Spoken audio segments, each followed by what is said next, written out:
Hi, and welcome to the Picky Eater channel. I am Tony, and I am the Picky Eater. Well, I don't know. I'm kind of going through a thing right now. I don't know if I'm a picky eater or just a weird eater, because it turns out that I like a lot of really weird foods, but there are staples that I don't like. I don't like onions, I don't like tomatoes, I don't like peppers, I don't like mushrooms, those types of things, mostly veggies.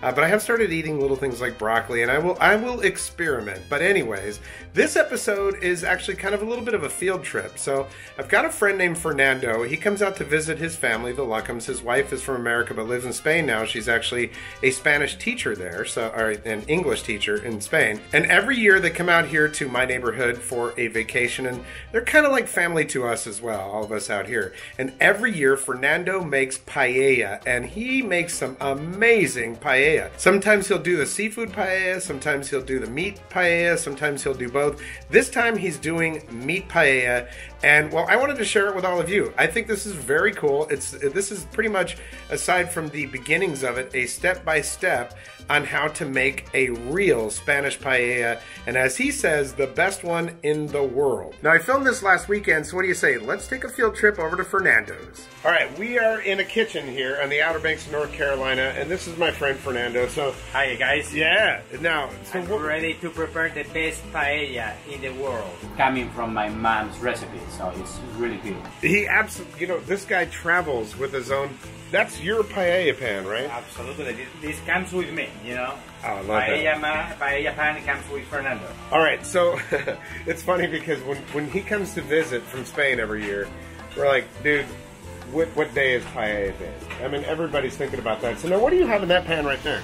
That's pork that we are adding to the paella. We realized that we didn't have enough pork, so I'm adding more pork. So this is what we call the sofrito. This is the base for the paella.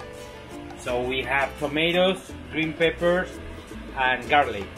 We stir fry them, and then we add pork, chicken, and chorizo. I also bring chorizo from Spain. All right, so you actually brought your own chorizo. Yeah, of course. Yeah. All right, so tell me, what is chorizo anyways? What is it? Chorizo is kind of a sausage that we have in Spain. It's spicy? It's spicy. Yeah. It's cured meat like a from dried, the pork. like a dried. Yeah, I'm gonna show you do you have piece some? that I still have. That is really good with. Oh, okay, dude. this is chorizo ibérico de bellota. This is kind of the best of the chorizos you can have.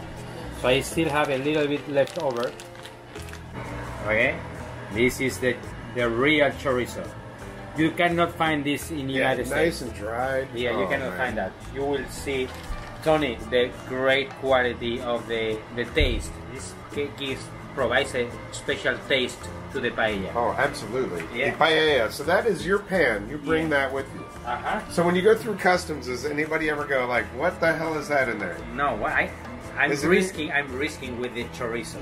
I'm not really allowed to bring chorizo. That's true. Meat and stuff like meat, that. You cannot bring paella. They don't thank care. God he did. Yeah, exactly. But you know, I'm taking the risk. I mean, this is worth it. But he does that for his friends, man. Yes, and you know, I gotta absolutely. tell you, this is a good guy.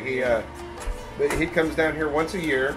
Uh-huh. So what do you do when you're working out there in Spain? I work in logistics. I work in food distribution, so I know about food a lot. That's awesome. And I like cooking, you know. So I like paella. All right, so you've got this going in here. What is the next step in the paella? The next step is to add the rice. Okay. I mean, paella is made. So explain to me after you're done with that, what do you have over here? Okay. So now this is the base. Okay. Now we got rice here. So we have rice here. The rice you have to use is a short grain. I'm using here the Goya medium grain, which is pretty much the same. Okay, but do not use long grain. Use medium grain. It's very important to add to the rice the seasoning. This provides the yellow color that you can see them in the paella and the special spices. Okay. I'm bringing this seasoning from Spain. You see, this is coming from Spain. It's El Payero. El Payero is a very typical brand in Spain.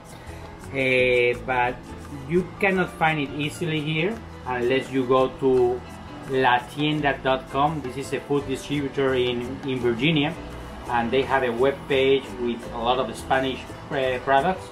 Very good web page. So I recommend you to log into latienda.com if you want to get any product for your paella. But you can also find in Goya. Goya has a Sazon Goya. It's a seasoning that you can also use. I prefer the original Spanish one. Okay, so what do we have over here? What's this? That is a fried pepper that I use for decoration, for the final touch of the paella. And then you have the broth. Typically you mix, I'm preparing a meat paella, so you need a meat broth. I'm typically prepare the broth at home, but what I did today is just buying cans of already prepared broth, beef and chicken. I like to mix both kind of broths. Okay. So at home you would make your own broth though? Well, then if you can. Then what I did typically is to buy half a chicken, okay, and mix it with veggies, typically potatoes, carrots, onions, and put some seasoning and broth with and boil with the chicken. Nice. And that will prepare a nice broth. It does sound good. Okay. But this is gonna be much simpler. Well, that's good. So what else we have to do now? We have to heat the broth and put the rice. So give me 5 minutes to heat the broth, and I will show you what we do. Okay. All right. So there is also something that you do when you come here, and we call it. Well, you call it summer wine. What is summer wine? Well, summer wine is very important. While you're cooking your paella, you need a good drink to go along with your cooking. Just helps it along, right? And I like summer wine. That is Tinto de Verano. Summer wine. Say that again. It's super easy. Tinto de Verano in Spanish, summer wine in English.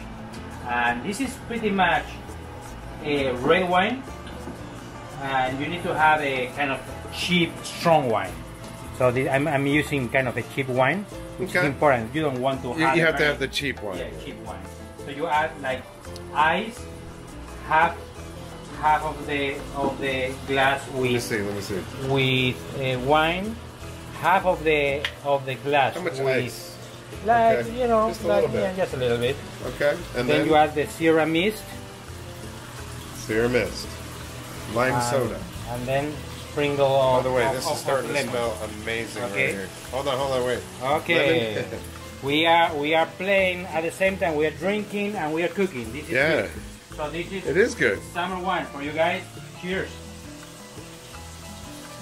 All right, let me taste that. Now, let me taste. Man, that is delicious. Yeah. It is absolutely delicious.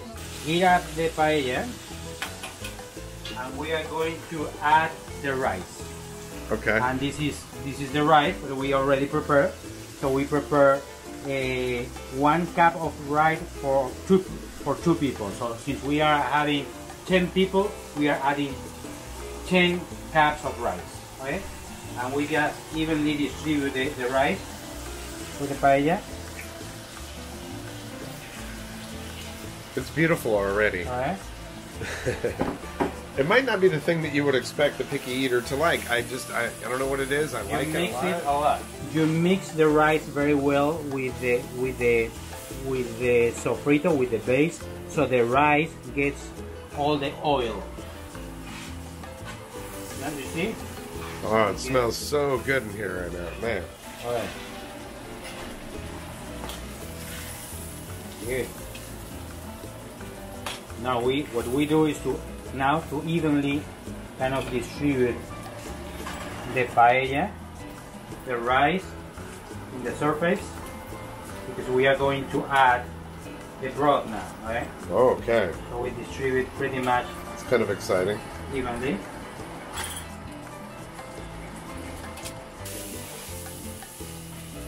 Holy cow, that smells good, dude. Wow. We have to go to the grill and get ready. We're going to take it to the grill.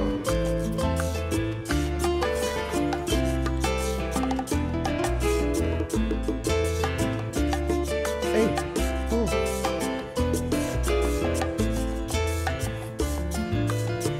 How you doing, Doc? Hey, I'm just fine. How are you? Well, I appreciate you letting me film over here today to make this episode.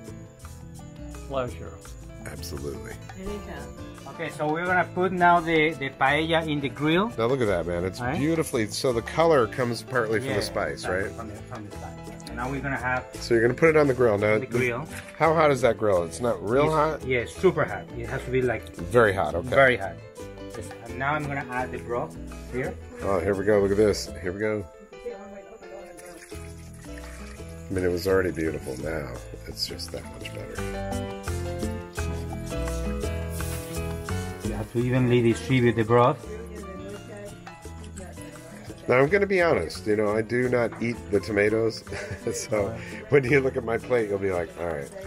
Well, But you're not gonna be able to notice the tomatoes because I like- it's gonna cook for 20 minutes now. okay, So now 20 we're gonna minutes be from this point. sitting this here for 20 minutes, and we will see you in 20 minutes. I will show you.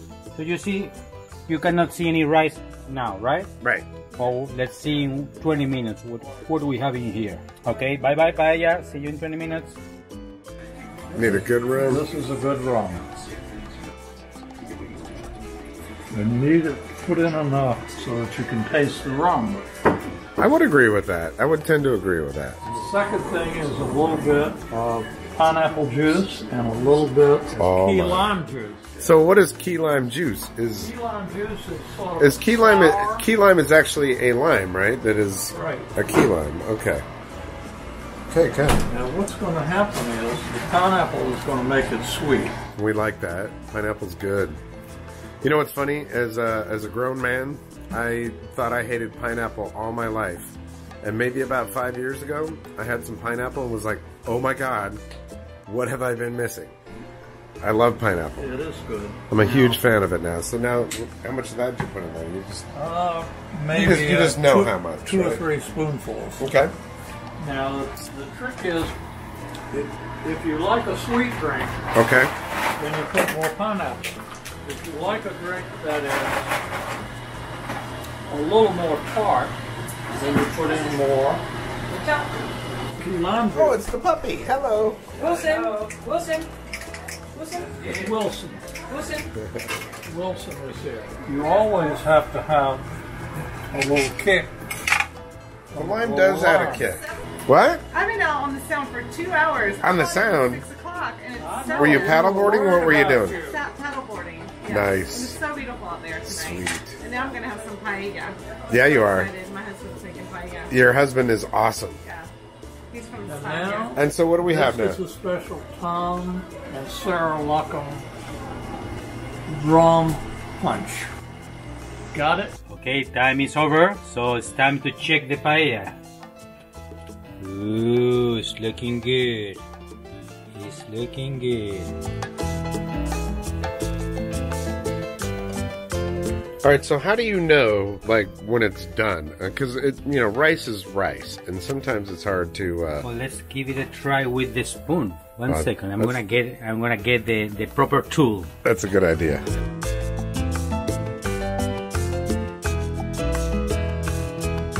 So probably it needs a little bit more of time. That's why you do it on the grill, right? So you can get overall like the whole pan has to be heated. Exactly. So it still needs like five extra minutes. There's a few different kinds of paella, right? Okay, so we have typically in Spain we have 2 kinds of paella: the seafood paella, made with shrimp, calamari, fish, scallops, or the meat paella. Meat paella has the original paella actually was made out of rabbits. Wait, rabbits? Yeah, because the paella was a dish that was made in the rice fields by the workers Right. working on those fields, and it was a cheap dish, and they cook it with wherever they could find. And Sure. rabbit was the only thing they could find in the So- field. Okay, so I think it's done. So what we're gonna do now is to take it out of here. I'm just gonna follow you. Follow Go, me. man, go! Go. Oh, dude, you're gonna burn your hands. And there it is. Now you have to let it sit here for 5 minutes. Actually, I forgot one important part. What's that? Which is Uh-oh. the decoration. Oh, you gotta put the Yeah, decoration. the decoration is this thing here. So we need to create a decor.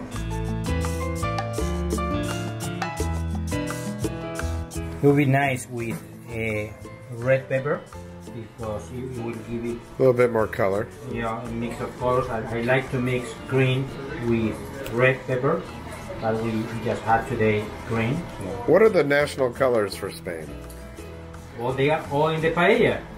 Is red and yellow. So this is pretty much the colors of Spain in the paella. Yeah, the flag is. The flag is red, yellow, red. Okay, so now That's perfect. I Beautiful. also like to add some lemon. So when you serve the paella in your dish, you can splash some lemon on top of your dish if you want. Of course. Okay, now we're gonna cover this for 5 minutes and we'll be done. I will take it. Normally that would be newspaper, right? Yeah, that will be newspaper. That's a typical thing these days. With internet, we don't have newspaper anymore, so we use Food Lion bags, which is pretty much okay. Okay, so finally, here we go. That is the paella. Look at that. It's nice and steaming hot. Look at that. Oh, delicious. We got chicken in there. All right. I'm going to tell you. Hey. What are you doing? Get up out of my paella right now. This stuff is really good. Man. Every year, Fernando comes here and visits and brings his own paella pan. Actually makes the paella for us. That is awesome. So there we go, a real Spanish paella, step by step, cooked by my favorite Spaniard, Fernando. I really want to thank you for your patience here with this channel. I have been doing a lot of work. I'm very busy. I've got some real busy stuff going on with business life, and yeah, this channel is very important to me though. This is more of a labor of love for me, so I really appreciate your support. I appreciate you hanging out. I promise I'm looking at ways to do more videos on this channel and kind of going through a little bit of a metamorphosis, because as a picky eater, I've never liked things like broccoli, but thanks to Nurse DJ, my doctor's nurse, who's also a nutritionist, I'm trying to learn to like some new things. All right, so thank you so much for watching. I really appreciate it. If you like what you see, hit the thumbs up down there, and if you haven't subscribed yet, there is a red subscribe button down there. I'd appreciate it if you click that. Oh, and I also have a Facebook and an Instagram for Picky Eater Channel, so feel free to check those out at Picky Eater Channel on both of them. Well, that's gonna do it for this episode of the Picky Eater Channel. We'll catch you next time. Adios.